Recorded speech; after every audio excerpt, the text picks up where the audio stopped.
بسم اللہ الرحمن الرحیم۔ السلام علیکم ورحمۃ اللہ وبرکاتہ۔ ناظرین کرام، حافظ واخانہ چینل کے ساتھ مرزا غلام مرتضیٰ آپ کی خدمت میں حاضر ہے۔ اس چینل کا مقصد یہ ہے کہ مختلف بیماریوں سے آگاہی اور ان کے مستقل علاج کے لیے آپ کی مفت معاونت کی جائے۔ ناظرین کرام، آج ہم آپ کے ساتھ شیئر کریں گے ٹانسل سے بچاؤ کا آسان علاج۔ ناظرین، ٹانسلز بچوں میں ہونے والی عام بیماری ہے، لیکن اکثر بڑے بھی اس بیماری سے متاثر ہو جاتے ہیں۔ اکثر گلے کے انفیکشن کی وجہ سے ٹانسلز بڑھ جاتے ہیں۔ ناظرین، ٹانسلز کی عام علامات میں گلے کی خراش، بخار، گلے کی سوجن، نگلنے میں تکلیف ہونا، سانس میں بدبو آنا وغیرہ شامل ہیں۔ ناظرین، حلق میں زبان کی پچھلی طرف دونوں اطراف چھوٹے چھوٹے گدود ہوتے ہیں۔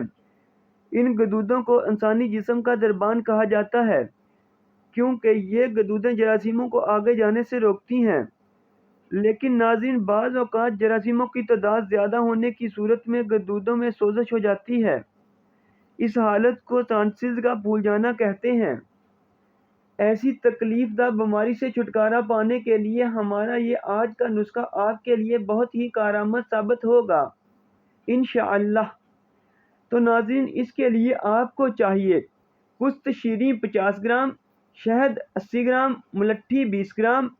پست شیریں اور ملٹھی کو پیس کر سفوف تیار کر لیں۔ اس سفوف کو شہد میں مکس کر کے معجون بنا لیں۔ صبح، دوپہر، شام 3 ٹائم یہ معجون کھائیں تو انشاءاللہ ٹانسلز کی بیماری سے ہمیشہ کے لیے چھٹکارا مل جائے گا۔ تو ناظرین، اگر آپ کو ہماری یہ ویڈیو اچھی لگے تو اسے لائک اور شیئر کرنا مت بھولیے گا۔